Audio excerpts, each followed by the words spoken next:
Welcome, everyone, to Seek, Go, Create. This is your host, Tim Winders.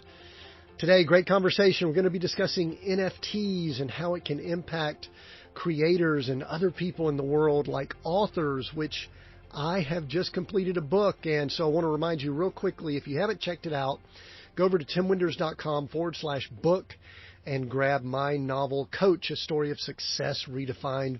Been getting great feedback, great reviews, excited to get it out in the world. A little bit different. It's a novel story to it, but we're getting some excellent stories about how it's impacting people, and that was the goal. So go check that out. And today we're going to discuss some things related to authors and all of that.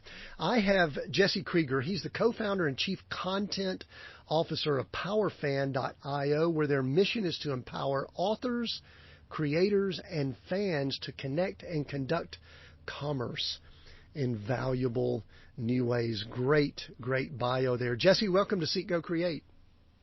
Thanks so much, Tim. Excited to be here. Yeah, I'm glad you're here too. Okay, I gave you a little blurb bio, but if I ask you what you do, what do you typically tell people?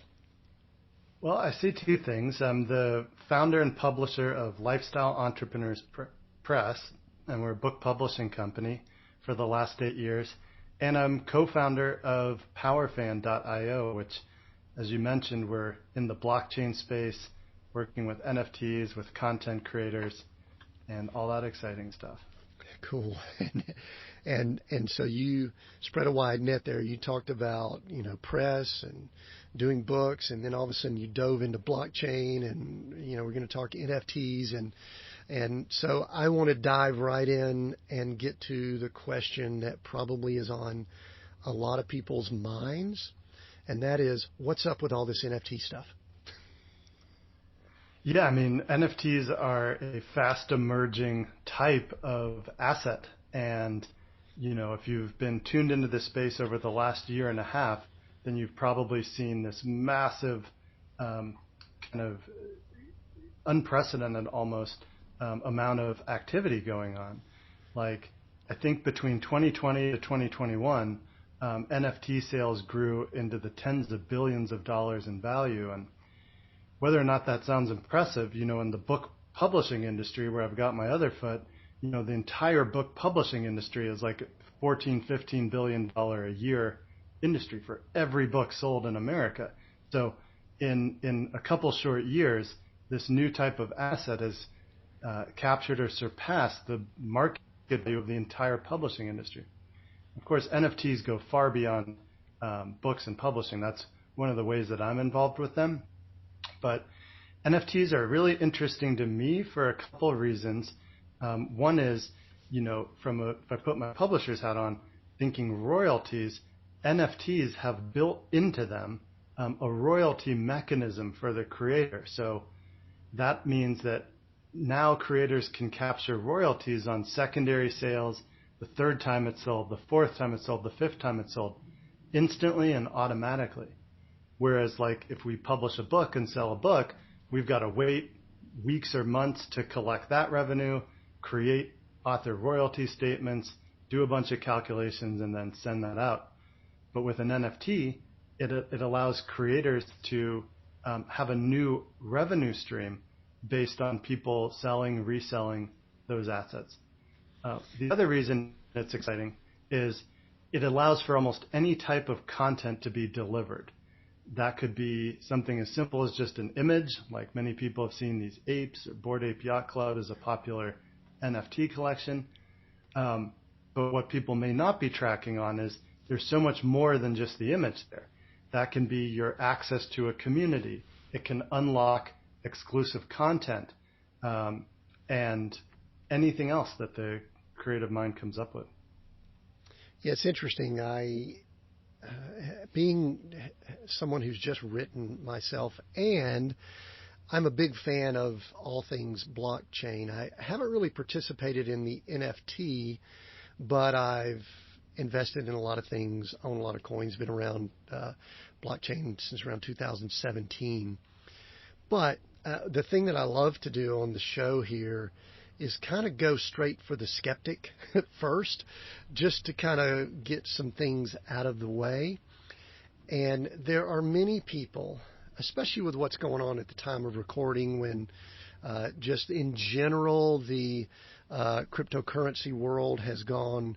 It went up and now it's a little bit back down, and who knows if it'll be there a little while. Actually, I'm predicting it will probably kind of stick around for a little while before it starts its upward trend. But no one invest based on anything that Tim says. Please do not do that.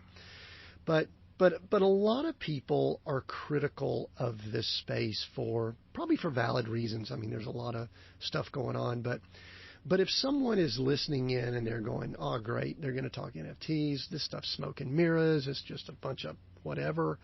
What's your response? Now, I think your quick response would be there are too many people interested to address those people. But for people that are skeptical, like, I don't know, your grandmother or your parents or people that you're trying to explain to them what you're doing, what do you tell people? A couple of things. I mean, one, if you think of NFTs as part of Web 3.0, then we can look at Web 2.0, the internet. And what did that look like in the 90s? What did that look like in the 2001 tech crash? Like, for anybody that's old enough to remember, back when there was dial-up internet and stuff, that was where I grew up, there was a ton of skepticism of, is this internet thing going to just be a fad? But as we know, that played out where it ended up revolutionizing pretty much every industry and every aspect of society is now has a digital presence. Now you have platforms like Facebook and so forth where you have an identity online and can connect and communicate with others and all sorts of things. But that didn't happen overnight. So now if you fast forward to Web 3.0, you've got NFTs, you've got cryptocurrencies, you've got the ability to have a private wallet like MetaMask where you custody your own funds. And so there's a lot of implications here, and it's just starting to play out in my opinion. So I'd need to hear what is it that people are skeptical about to speak to that. But I think there's a lot of, there's one category of Luddites, right, that just, a newfangled technology, I'm not going to mess with that. But then you've got more savvy people that are like, okay, well, most NFT collections don't retain their value over time. That is true. Like, there's a lot of projects that come out. Maybe they have a little hype or a little traction at the beginning, and then people either lose interest or the creative team moves on to something else or doesn't support it, doesn't nurture a community. There's all sorts of reasons why these projects can fail or that they can do well at the beginning and then drop off a cliff. And I'll be the first to say that absolutely happens. Just like in almost any other content-based industry, like if I've got a background in music, I'm in book publishing, I've been involved in other media spaces, there's usually like 1 out of 10 projects does really well, 2 to 3 maybe break even or make a small profit, and then 5, 6, or 7 out of 10 just fail or lose money. And so that's nothing new when it comes to a creative space. That's true in movies, books, music, you name it. That kind of ratio is to be expected. So with something new like NFTs, it's, in my opinion, unrealistic to think anything with NFT in it is going to do great. That's not the right way to approach this. So we could get into, what are some of the things that make for a successful or potentially successful NFT collection, or what to look for, as an investor or a creator that's looking at either purchasing or creating and releasing their own NFTs. What I can say is to anybody that's skeptical, just like I said with the market value size, this is an exploding space. Even now in a bear market, cryptocurrency bear market as we're recording this, like this is the time when people build and develop new projects. And then when the market turns, then you've got a new set of success stories. So I like to say build in the bear and, ride it in the bull. And one other point, like Amazon founder Jeff Bezos was quoted as saying, I think in 1996, he's like, I looked around and I said, if I'm going to start a business, I want to do it in an industry that's in the midst of explosive growth. And so he said, I looked at the internet and I saw internet adoption in households was growing 2,300% year over year, 23x. And so he said, well, I thought it would be smart to start a business selling books, where most everybody at some point in time buys a book or multiple books. So he started Amazon as a bookseller, as some people may remember, to capitalize on an industry growing 2,300% year over year. And of course, now one of the world's richest people. That worked out spectacularly well. But those are his words as to why he started what he did, when he did. And there's an overlay to where we're at with Web 3.0 technology today, in my opinion. Yeah, the thing that I like about what you're saying, and maybe it's even my deeper thought, I'm excited about the decentralization and just kind of busting up some of the entrenched organizations or institutions that are out there. And my hope, I mean, I'm even kind of hopeful that fiat currencies and things like that can somehow be corrected, might be the right word, so that, we could kind of do business and all in different ways. Now, I'm going to try to marry together two things that I believe you have expertise in, and that is, let's go to the publishing industry. You brought up Bezos, and we know that he disrupted that industry, and we also know that just general publishing world has been, I don't even know if decentralized is the right word. I don't even know what to call it. But go back a little bit and tell me your history. Let us know where did you come through into the publishing world. I think you mentioned 8 or 9 years, or 7 or 8 years, or something like that. So talk about that publishing side, and then maybe later we'll marry it back together with the NFTs that we started with. Yeah, certainly. So 10 years ago in 2012.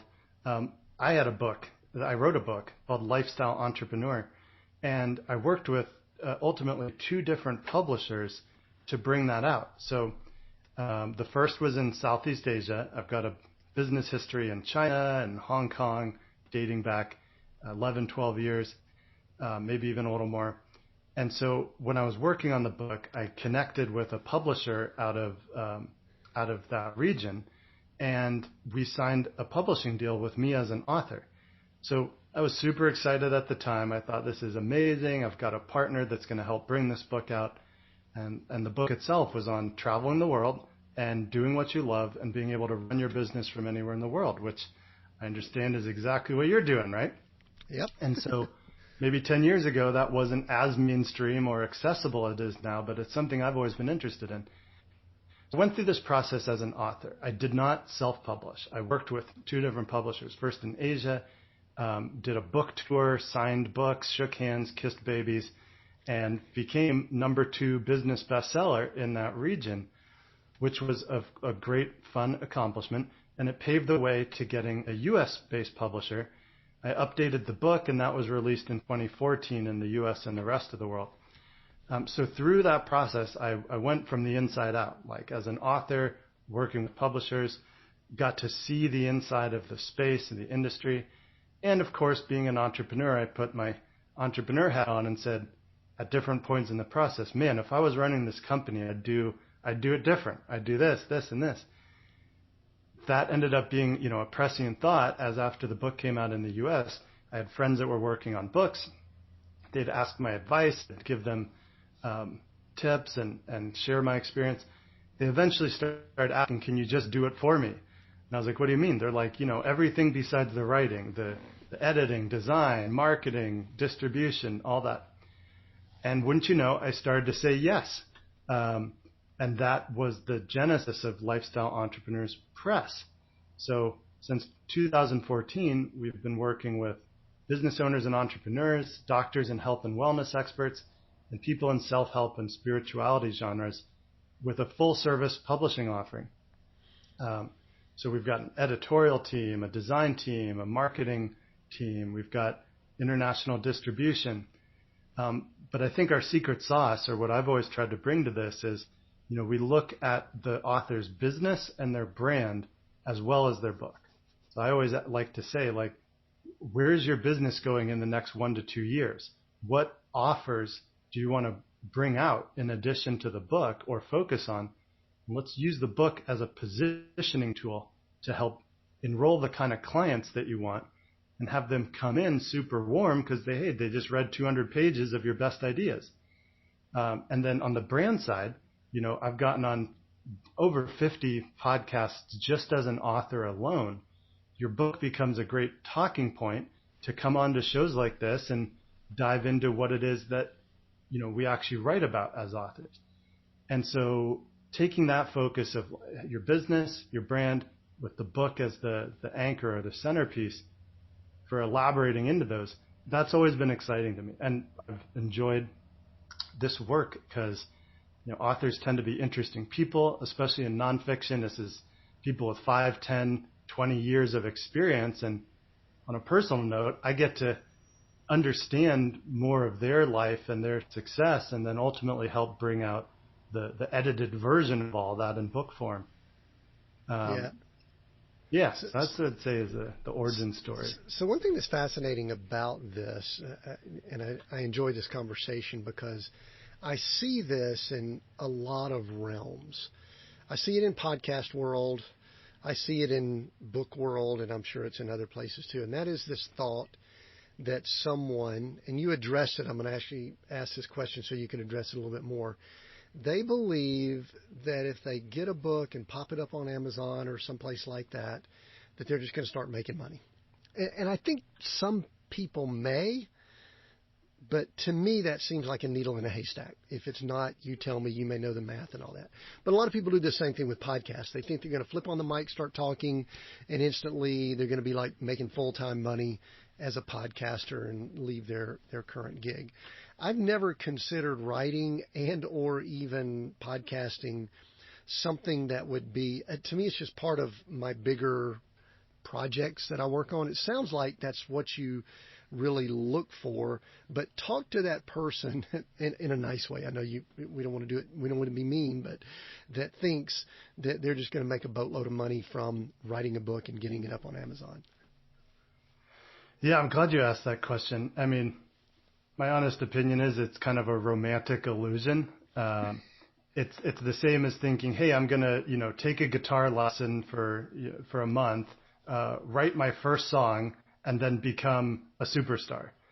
And how often does that happen, right?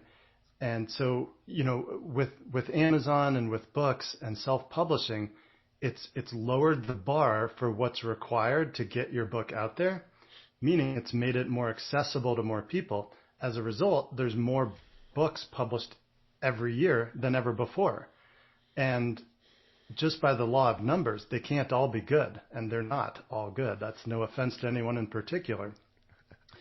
But what it means is it's democratized the ability to get your content out there, but that doesn't mean that everybody who goes the self-publishing route or writes their first book knows all the considerations or has the business savvy or has the marketing expertise or any number of factors that can influence success.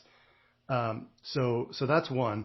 And the other is books in general are a low price, low margin product. So, when I look at publishing with distribution and getting books in print into stores, we're giving away sometimes 70% of the list price through wholesale discounts, distribution fees, retail fees, and that's before the print cost. So I'm fond of saying if you sell thousands of books, you'll make thousands of dollars. And whether or not that's enough, that's up to everybody to decide. But when I say it's a romantic illusion, it's not like selling something with a $500 price point and 50% net margins, whatever that product may be. You only need to sell a few hundred of those $500 products with 50% net margins to make considerable amount more than selling thousands of books. And so, just take that into account. I think of it as it's a low price, low margin book or a product with a high relative value. And that's kind of the draw, at least for me, is, a $20 book, you could learn decades of somebody's experience. You could cut your learning curve down by years for $20 if it's the right book. I mean, just think of everybody's got a favorite book they've read that's impacted them, like Think and Grow Rich was one for me. How to Win Friends and Influence People. It was a $15, $20 book. But the distillation of years, if not decades of knowledge and experience. So I see this, if you can see this, there's this skew between the price and margin versus the value. And just to connect that in with like our broader approach of the business and the brand, if somebody reads your book, maybe they only spent $20, maybe you made $1 or $2, but then they're like, that's who I want to work with. And then they sign up for a $1,000 course or a 3-month coaching package at $2,000 a month, or they join a mastermind, or they come to a live event, or they purchase a training course. There's a lot of ways to monetize the interest people have in your book. I'm speaking more nonfiction now. But that's where the win is. The win is in attracting your ideal client and customer, and then having an escalation path where they can invest more and access more in different formats than just the book itself. Yeah, and I agree with what you're saying. I mean, as someone who's a coach, as someone who does this podcast and other things, everything to me just kind of fits underneath that umbrella. And I do think, and sometimes I get a little bit, I don't know, grieved when I can tell people are kind of hanging their hat on something really happening that the odds are pretty low. I love to play the odds. I'm an engineer. I love, some math. You said you're in Vegas right now is where you're located. It's like, let's play the math in our favor. And the math in your favor is putting a business plan together around what you're trying to accomplish. And it sounds like you do that. Give me just briefly, what's your background kind of before you, and I'm going to ask you a little bit about your travel too, because that's always a great question for what we do here. But go back, Jesse, and kind of how did you end up traveling and all of that? Did you grow up in a business environment, or what was your setting growing up? Yeah. So for 10 years before I wrote my book, I've been an entrepreneur in some shape or form basically my whole life. I feel very blessed that I've never actually had a job. But as I say in my book, I may not be in the employment statistics, but that doesn't mean I haven't been working.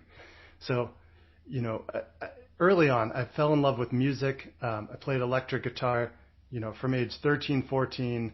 That was it. I was not thinking of business. I was thinking, let's be in bands. Let's go play shows. Let's write music. Let's record. And I went to Los Angeles Music Academy at 18, started to learn more professionally. I'd been playing in bands since high school. But then I took a trip to Europe with some of my childhood friends at age 19, brought my backpacker guitar.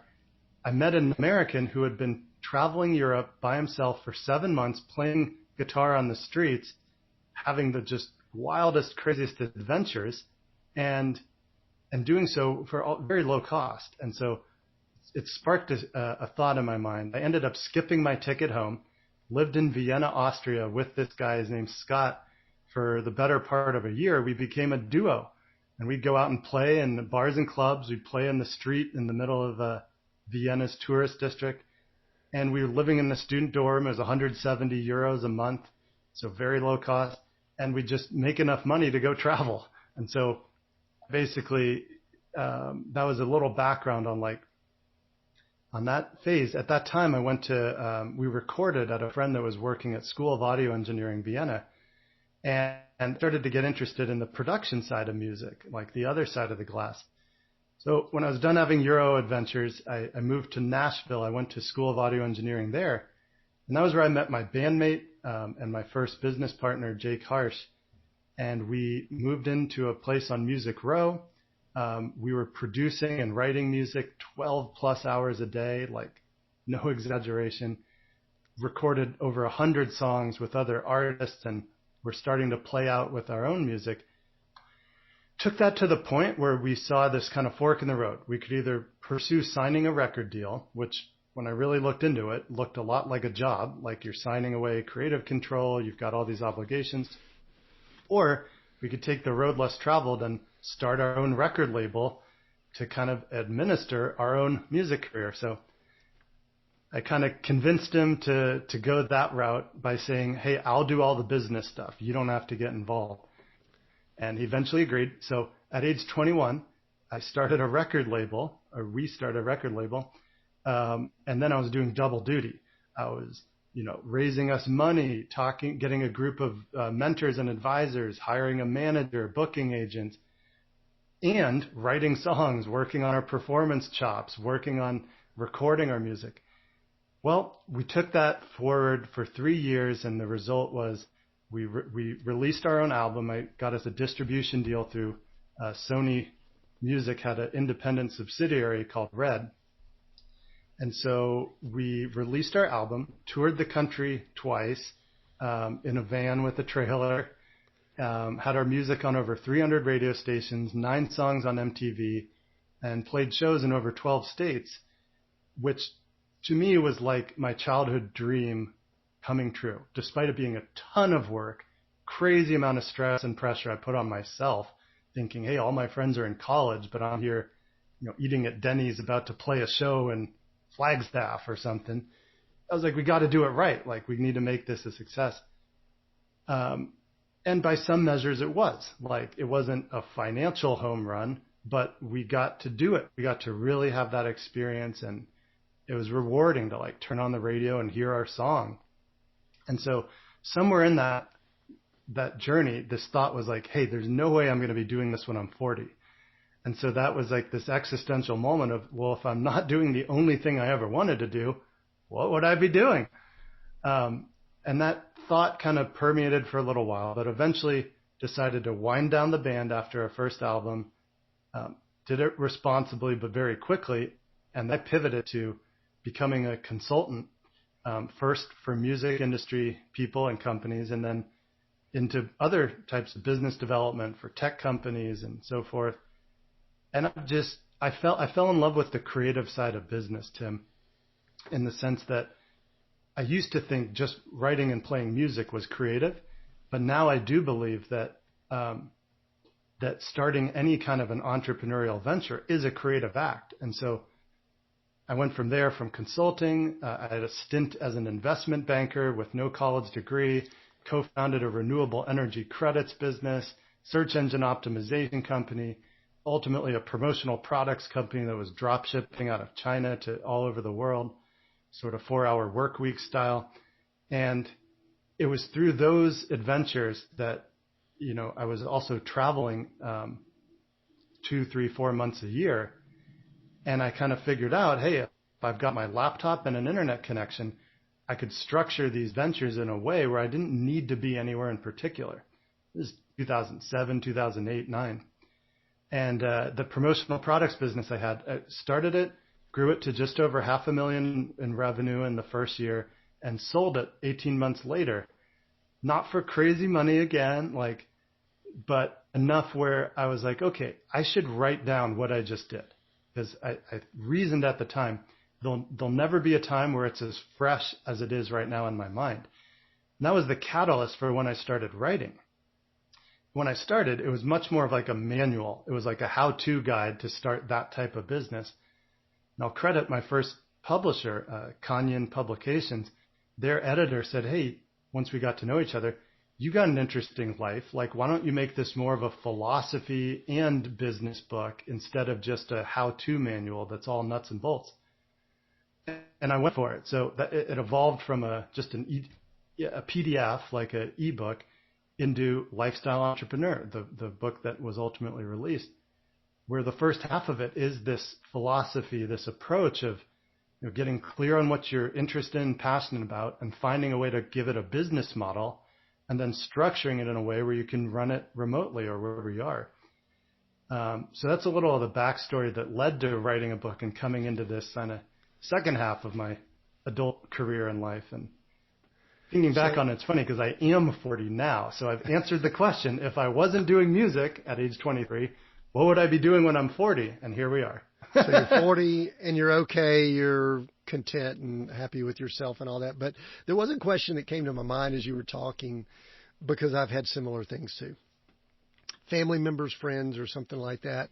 When you're going along that journey that you just described, there's got to be somebody along the way that says something to the effect of, dude, man, when are you going to latch on to something and stick with it? Or when are you going to find what it is that Jesse was created to do? Or when are you going to, like, this is a word I love, when are you going to stick with something? When are you going to get to something and stick with it? So when someone brings something like that up, what goes through your mind?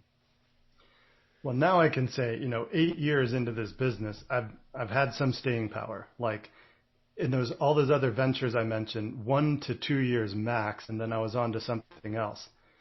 Sometimes doing two things at once. But my honest answer is I just never put much weight on that kind of a question. Like I feel very blessed that my father is entrepreneurial. He's run a CPA practice, and so even at age 13, my first job, quote unquote, was sending out billing for his firm. And I just thought, wow, each one of these letters, like my dad helped this person do something and now he's getting paid for it. So on the other hand, my mom's a little more traditional and she would ask those questions, but still be supportive. I just never bought into it. I never believed that I have to just do one thing or that I even should. And I think the answer to like, hey, what am I doing that I'm going to stick to has changed over time as well. Like for each of those things I mentioned, I kind of ran them off like really quickly, but that was a 1 to 2 year period of focus where, yeah, I was doing that every day for that period of time. And then it pivoted. So I don't want to give the impression that I've just been like flippantly spending an hour or two here or there to do a business venture. Each one of those required an amount of focus, relationships, all the things that go into a business. But yeah, now 10 years ago wrote a book, 8 years ago started a publishing company, and we're still going. There's been plenty of ups and downs, plenty of oh crap moments. But yeah, I have stuck to it, and I plan to for the foreseeable future. Yeah, and the neat thing is, part of life, this is my philosophy, is part of life is not just finding what it is you're supposed to do and what you're created to do, but also going through some stuff to know that that's not what I want to do. You just have, and sometimes you just don't know until you experience it. And then I also think we pull things from different things that we do that may not have been like our lifetime mission, but yet you probably learned something being an investment banker that helps you when it comes to raising some money or getting out and doing some funding and putting some financial pieces together. It sounds like you also have that with your family heritage, with a CPA and everything. But this is something that kind of struck me as you were walking through things also, Jesse. And I think this is kind of... I'd love to speak to that. Yeah. Okay, go ahead, because I could hold this thought. Keep going. Yeah, just on what you said of like, I think you really nailed it, Tim, where the way to find out what you are meant to do or what is that longer term thing that you're really going to lean into and be involved in for a period of years, I think the best way to do that is to try anything and everything that catches your interest, because there's no way I'd be as sure as I've been about publishing if I hadn't tried 5, 10 other ventures and maybe 50 other ideas in some shape or form to arrive at the point of like, hey, this checks all the boxes. And I don't know how somebody could know that without dabbling and trying things to get that real experience instead of just from the outside looking in saying, oh, I want to pick that industry, but that one doesn't look as interesting. So I've always just followed that. And I've given that advice too, where like, especially when you're young, but at any age, go for it, right? Like, what do you have to lose? And maybe you do have something to lose, but you always have experience to gain, knowledge and wisdom from having done it. And I've pulled lessons forward from everything I've been involved in to what I'm doing now in some shape or form. Yeah, and I agree. I have also, but there's two words that mess with people that I think prevent them from doing it. Number one is the word risk, and two is the word money that you brought up. And so I'm going to ask you, because I like to get into the mind. I mean, you obviously have an entrepreneur gene. I mean, it's in there somewhere. I think everybody has it to some degree. Some people have it to the nth degree. Some people have maybe just little tiny bit. But talk to me. I think I want to hit the money piece first. I did not hear when you were walking through your background, and there may have been some. I don't think you're anti-money, but I didn't hear you saying, you know what, I was just looking to build something so that I could then exit, make a bunch of money, and then just go sit on a yacht somewhere. Where does money factor into the way Jesse thinks, operates, and, does his business? That's a great question. I mean, my honest opinion is that money is a lagging indicator. Money is the result of doing something well that provides value to the market or to a customer or to a client. And the result of that is money or financial compensation. And so I don't think of money as a goal in and of itself. And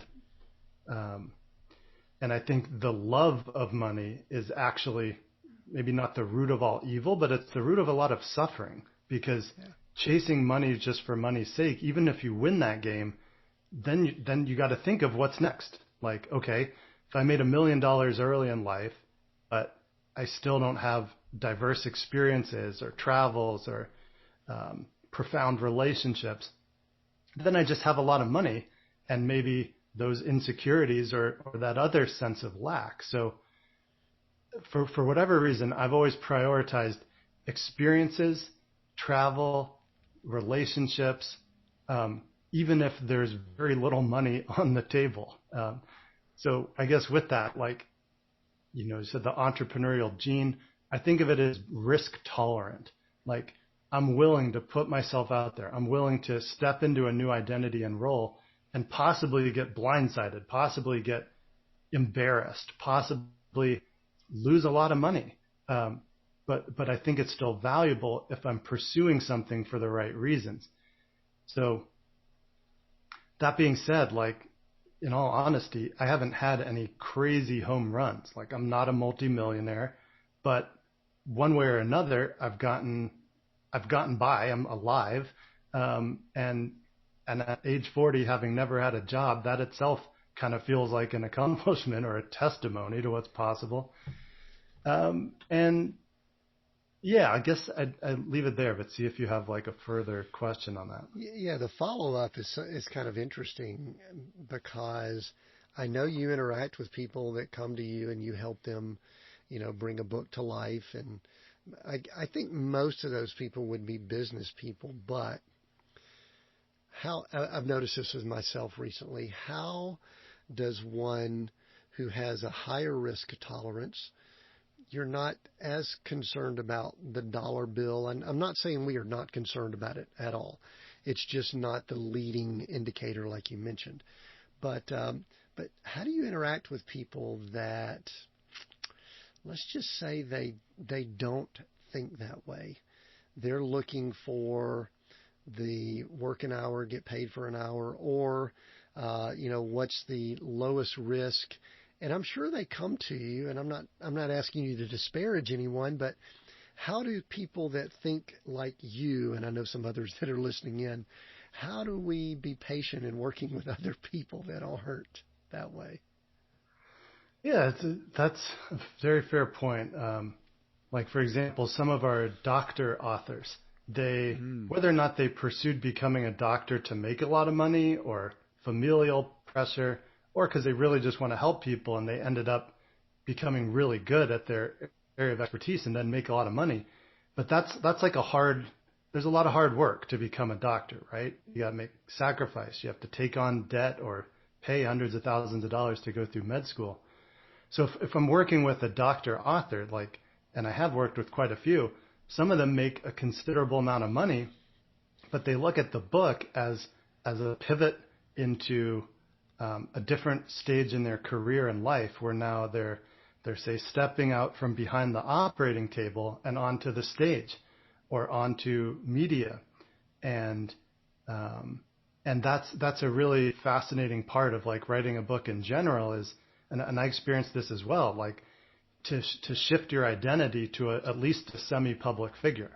In many of the ventures I did in my 20s, I wasn't like the face and the voice of them. There's one or two where I wasn't even on the website. So to be a behind the scenes operator is one type of an entrepreneur.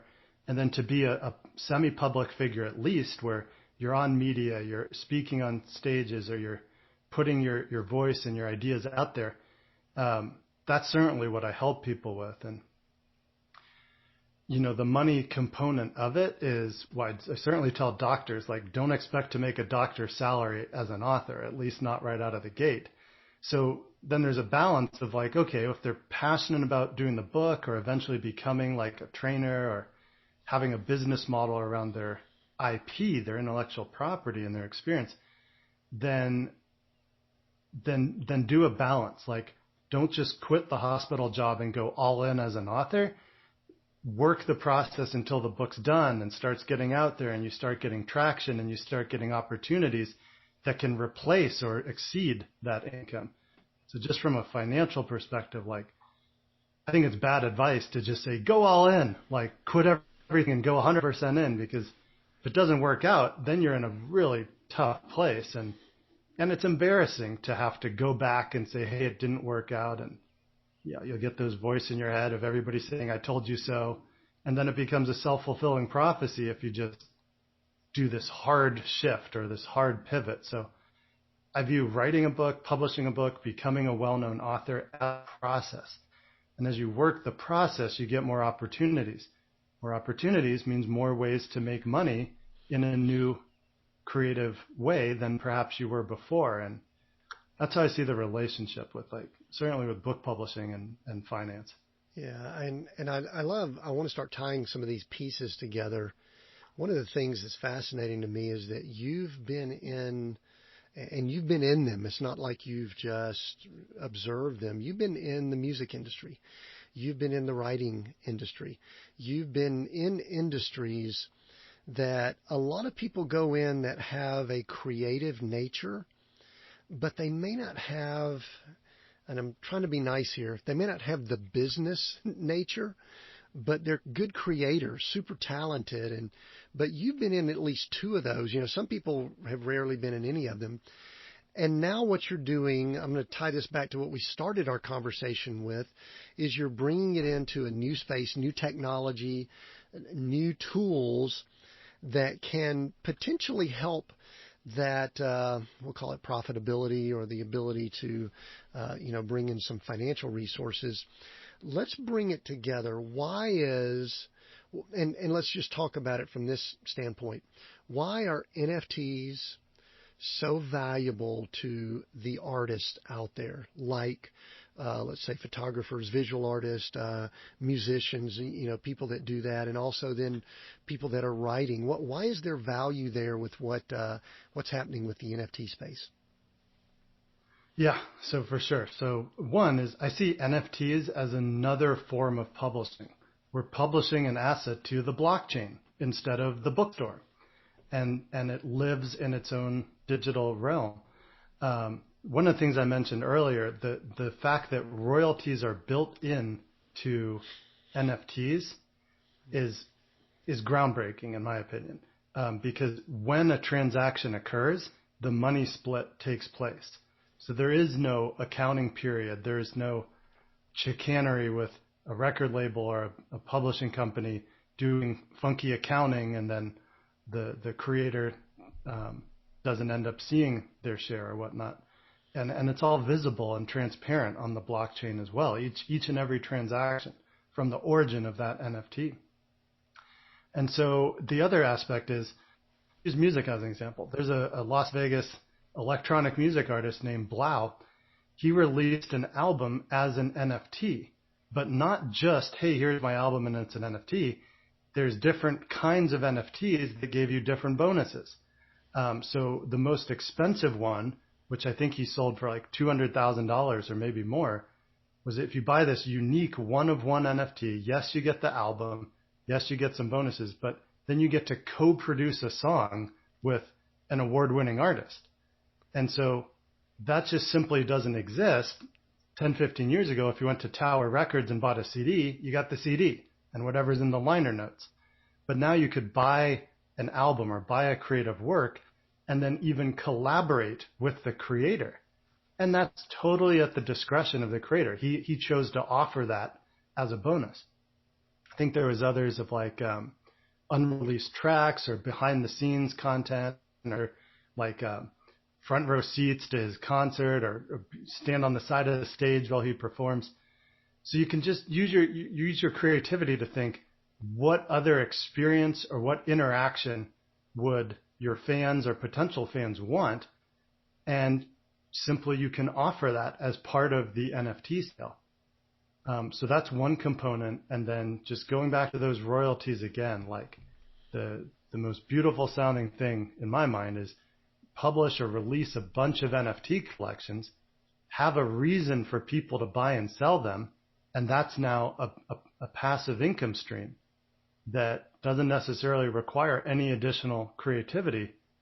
It just literally shows up in your wallet. And so now if we look at books, right, like we've run many crowdfunding campaigns or many book launches where we'll say something to the effect of, hey, if you pre-order 10 copies of my book, you're going to get my training course valued at $497.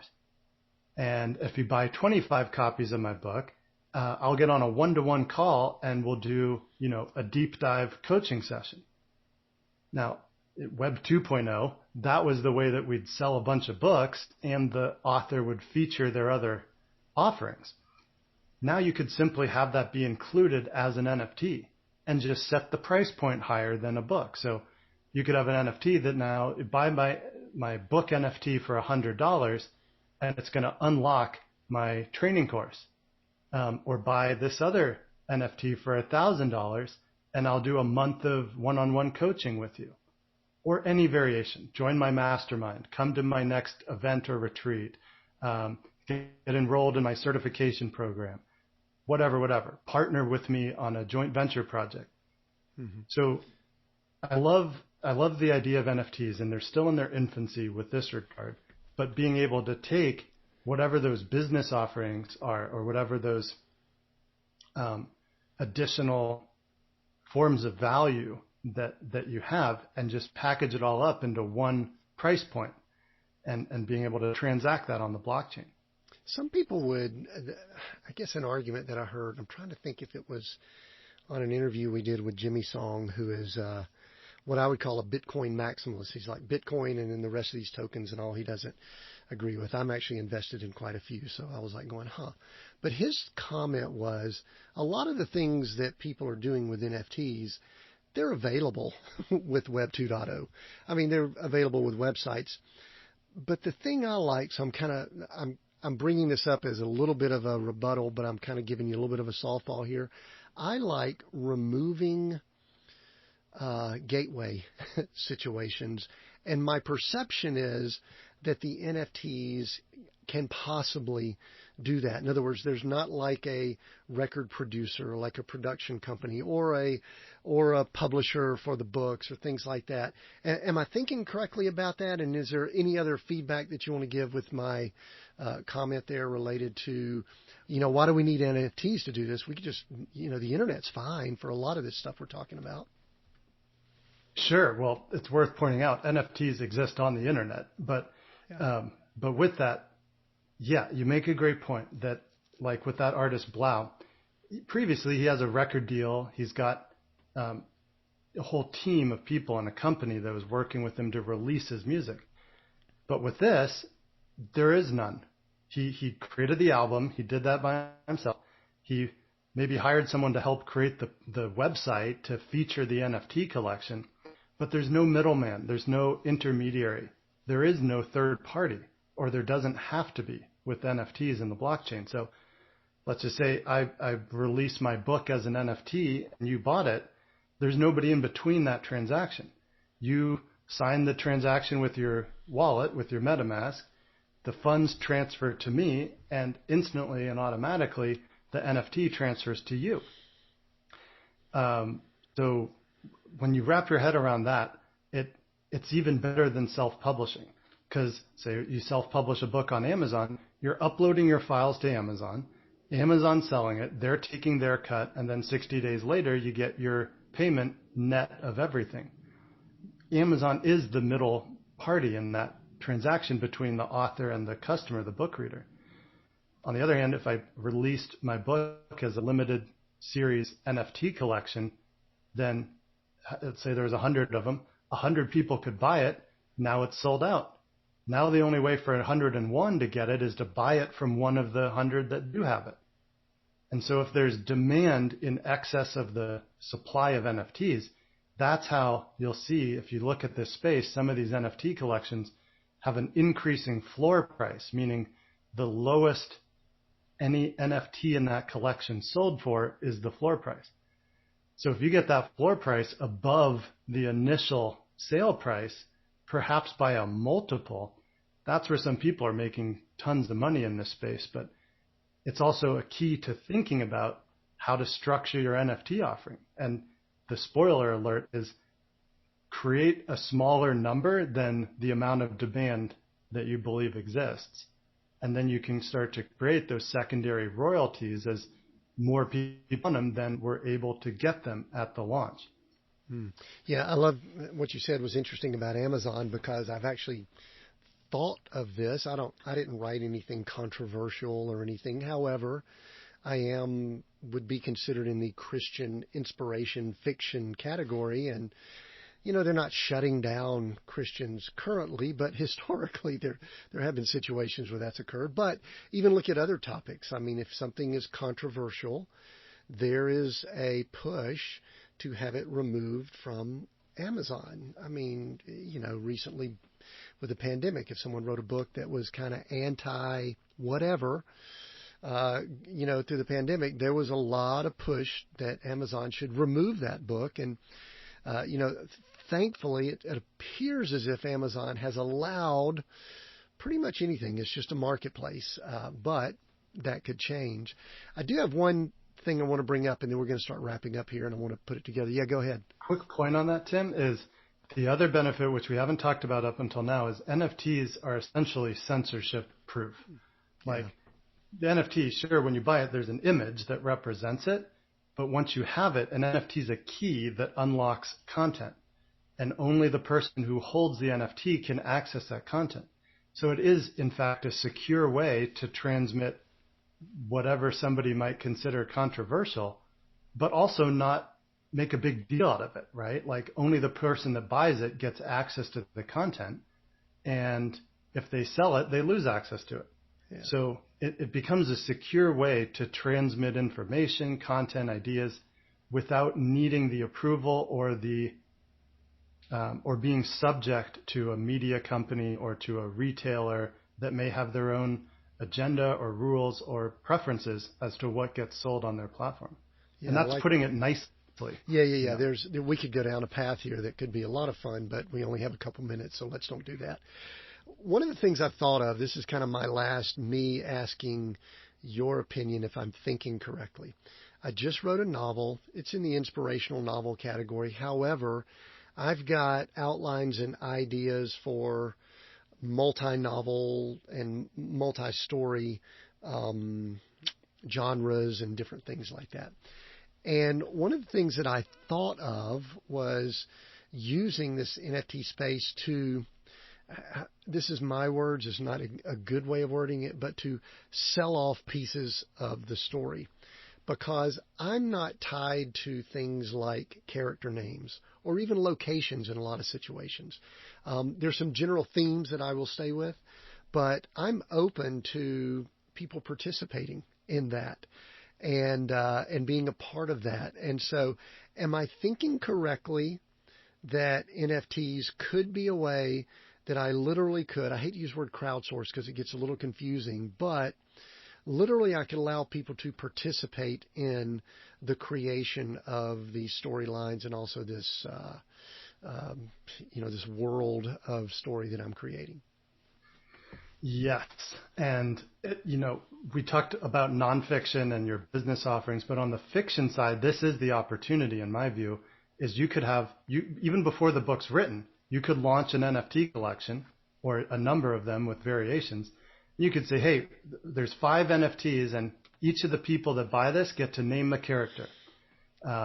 Or you could have, here, there's 10, and each person that buys this gets to choose a plot twist or choose a scenario or something that will happen in the story. And then you say, I agree to write that into the book. And you could get as creative as your creativity allows here in terms of bringing people in even before the book's written so that they're participating in some way. And I think that's extra valuable because then these other people have like a vested interest, or they have, we're all more intrigued in something if we took any part in creating it, right? Mm-hmm. And so it's like bringing your fans in closer to the fold to take this approach and do a collaboratively created book that could be entirely decided by fans or partially decided, right? If it's a series or something, you could say, okay, there's going to be the same general thrust, but you can pick these different variations. You can choose a plot twist in a chapter, a character name. Heck, you could put yourself in my book, and I'll write a little section where then I ran into Jesse on the street, and he told me all about NFTs and book publishing, right? And now when the book comes out, I get to say, look, I was in that book. And I'm just running ideas off the cuff here, but I think there's a huge opportunity for forward-thinking fiction authors that want to involve their fans in that way, and it could go any number of directions. You could even give them a % of the proceeds from the book or from associated products or merchandise and stuff, and get into that whole revenue sharing side, which is even additional to the creative side we were talking about. Yeah, I love the thought of that. One quick item I want to ask, does someone have to have fans? Because there's probably someone sitting there. I even think about it. I see celebrities do things in this space, and I'm going, they're just celebrities. Of course, they already have whatever. Do you have to have fans? Can you build a platform from zero with this type of structure? Yeah, I mean, we all have to start somewhere, right? There was a time when I made my first book sale, when I had the first 10 people on my email list. And so that's going to be true of anybody that's getting into a creative space. Certainly it helps to have fans. I mean, that's going to make it easier. But just like publishing a book, like we talked about going from a doctor in the operating room to standing on a stage at a medical conference and the book got him there, that person didn't have fans in the operating room, but started to build them as they wrote the book, brought it out, started to become a semi-public figure. So there's always these two roads of you can use a creative venture to build a fan base and build an audience through that process, just as you can leverage your already existing audience to roll out something new and next and grow your audience even more in that process. So they're both valid. And for anybody listening or watching, right, we all start somewhere. So don't let that be the limiting factor if you don't currently have an audience or a fan base in whatever pursuit you're looking at. So you and your company, and I think you mentioned you're co-founder of, it's Power Fan, not there's another something with fan that we don't want to mention that, but you pull a lot of this together. What would you want someone to do after listening in on this conversation, Jesse? I mean, what would, someone's kind of intrigued. They're still getting their head around NFTs. Maybe they're interested in writing a book. I don't know. They've got a lot going through their head right now.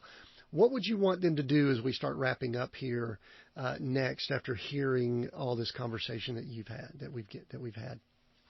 Yeah, sure thing. I mean, if you're interested in the book publishing side or exploring what that could look like, please go to lifestyleentrepreneurspress.com. And maybe we can link that up. You can find all about our publishing work there, and you can submit your book idea. There's a submission form there. We'll review that. We'll get in touch, and if we think it's a good fit, we can explore it. On the NFT side, but also for authors, is go to powerfan.io, and we can link that up too. You can create a PowerFan account. You can start to upload your content. You can put a price on it, priced in crypto, and pursue creating an NFT collection, and or reaching out through a forum on powerfan.io to explore what that could look like. So multiple places to go. Can someone, if they're a little bit fuzzy and they're just like, I need a little bit more info, can they reach out to you? Where would you want people to go if they wanted to just say, hey, Jesse, tell me a little bit more? Yeah, you can go to jessekrieger.com, JESSEKRIEGER.com. That's kind of my umbrella site. You'll see information on publishing. You'll see information on PowerFan. There's a forum to reach out, or just reach out, jesse@jessekrieger.com. As a final thought, Tim, I put that email in the introduction and conclusion to my book 10 years ago, and it was one of the smartest things I ever did, because just inviting people to reach out, it hasn't been an overwhelming volume of email, but people will reach out and say, hey, I read your book. I learned so much. Can we chat about an opportunity? I've probably done over $1 million of business just from people reaching out and proposing something. So I've remained open to it. And I'm pretty available on social media and other stuff too. So come find me. Yeah, we'll include all those links in the notes, and also people can find all of that. Jesse, we are, and I want to say what a fun conversation, because there's so many different directions I wanted to go, because y'all could actually stake things on PowerFan, but I wanted to kind of keep it to a certain level. People can check that out on their own. But we are Seek, Go, Create here, Jesse, and I'm going to allow you to choose one of those words over the other two that resonates with you more than the others. Which word are you going to choose, Seek, Go, or Create, as we finish up? I'm going for create, Tim, because creation, that's at the heart of entrepreneurship. It's the heart of being an author, at the heart of being a musician.